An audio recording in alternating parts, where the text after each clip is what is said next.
Hi everyone, welcome back or welcome to my channel. My name's Lizzie and today I have a video to tell you all about my new system for organising my PDF sewing patterns. Now, despite the fact that I much prefer paper patterns because I like to avoid the cutting and sticking malarkey, I do actually have quite a few PDF patterns. And I recently was struggling with it because I didn't really have a way that I could see what I've got all at once.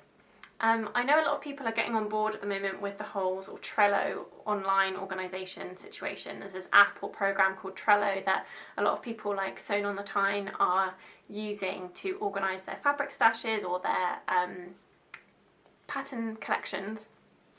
But I'm a physical person and I wanted to come up with a way that I could like flick through all my PDF patterns really easily to see what I've got and what I might want to make next. So let me go and show you how my patterns are all organised and I'll explain to you how I've changed it. It's not really a hugely miraculous change, but so far it seems to be extremely effective.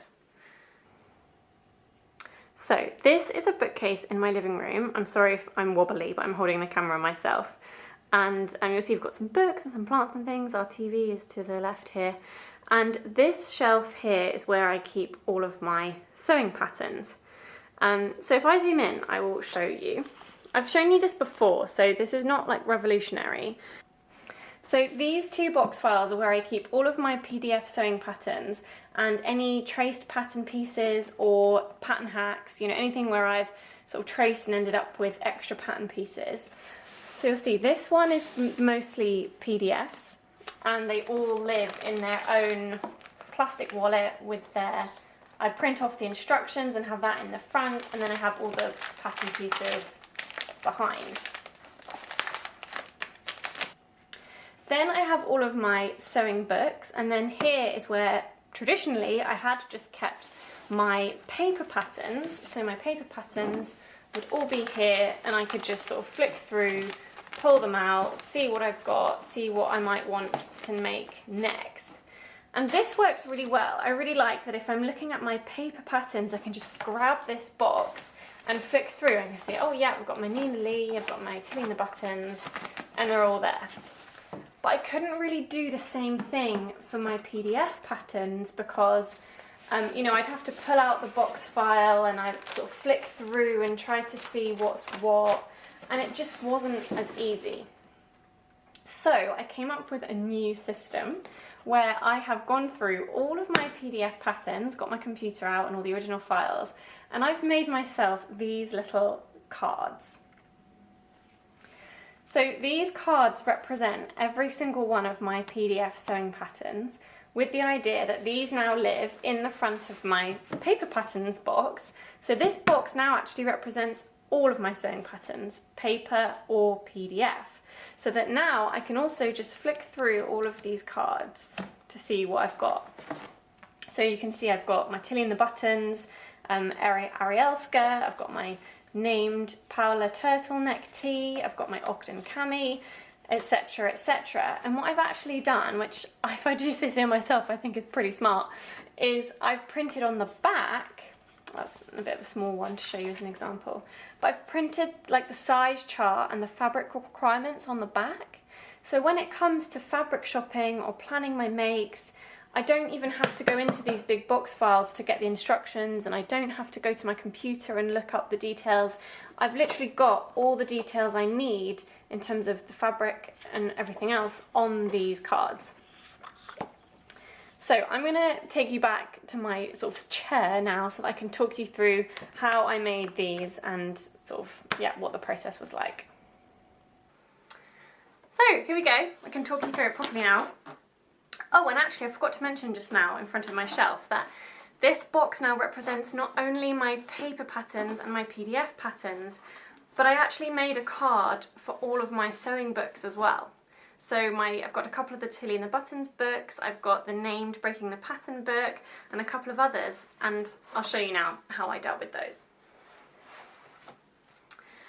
So, as I mentioned before, I've got the, you know, pattern artwork or the line drawings on the front, and then I've got the fabric requirements and the size charts and everything on the back. Now, how I made these, it was really straightforward and simple, not rocket science, but I'll just talk you through it in case any of you haven't done this kind of thing before and want to know how I did it. So first things first is I bought myself a pack of A4 card, and then I used a paper trimmer because I've got like a guillotine mini paper cutter, but you can just cut it with scissors if it's fine. But I basically cut in half a bunch of my A4 pieces of card so that I had A5 pieces of card. And then I basically got my printer settings set up so that they would print to A5 size. And I literally like snipped all these images or copied and pasted from the pattern websites into a Word document. In my Word document, I went on like the page layout settings and changed the settings of the page to A5. So I had my printer set up to A5, my Word document set up to A5, and then I could literally just copy and paste. I did sort of like screen grabs and took snips of, or copied and pasted images of all the pattern images, the line drawings, and all the fabric requirements. And it's just so good because now I can just flip through them when I'm like looking for sewing inspiration. I can flip through them just the same way as I would flip through my paper patterns with like a physical thing. So here I've got my my Chloe coat from Sew Over It. I've got what else have I got? I've got all my By Hand London sewing patterns. That's the Xena dress, and then again I've got all the like pattern information on the back there. I just think it's a really convenient way. It's almost like I've created myself, like not an envelope, but it's almost like I've got the pattern envelope for my PDF patterns, but it's actually just a piece of card, which actually means they're really nice and compact and easy to store. But yeah, some of them, it depended what was available, whether I went for like an image, like the pattern art, like a line drawing or an image, but I kind of just went with what was available. And then this is how I've dealt with my sewing books. So this is the one that I made for the Tilly and the Buttons stretch book. Now again, I just wanted to be able to see all the patterns in one place, so that I've got a proper clear image of the patterns that are available to me. So this is what I made for the Tilly and the Buttons stretch book. If I let that focus for you. Oh, I'm sorry if that's going to be a bit bright. But basically, again, I took snips from the website and pasted them all into my A5 Word document and printed it out. So I've got little mini line drawings of all of the patterns. And then I just used a coloured pen to just write BB skirt, Frankie tee, Freya top, Stella joggers and hoodie. And so they're just all on this card like that. And again, this one might be easier to see. So this is the Love at First Stitch book from Tilly and the Buttons. And again, I've just pasted this image from the website onto my card. And then I've got another one. Oh, I haven't done my Breaking the Patterns one yet because that's new. I just got that for my birthday recently. But this one was a bit more difficult because this is the famous Frocks Little Black Stitch book. And this one doesn't look as elegant because I couldn't find a website that had all of the line drawings on it for me to steal an image. So I actually used my phone and just took photos of the line drawings inside the book itself. So that's why this one isn't quite so pretty. But I've just managed to squeeze all of the line drawings onto this one piece of card. So it's just all there. It's just all there for me to just look at whenever I need to.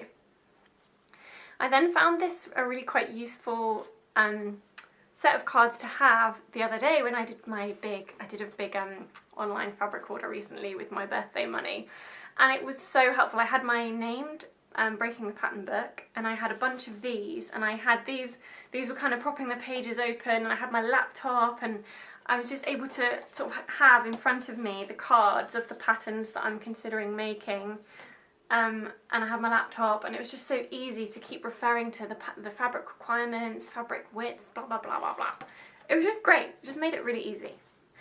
So that is how I'm currently organising my PDF sewing patterns, that I've got easy reference to remember what patterns I've got, because I've got to the point now where I've got quite a lot of patterns, like more patterns than I realised I had, and I really want to get into the habit of remaking patterns, even if it's, you know, slowly over time, making adjustments, hacking them, etc.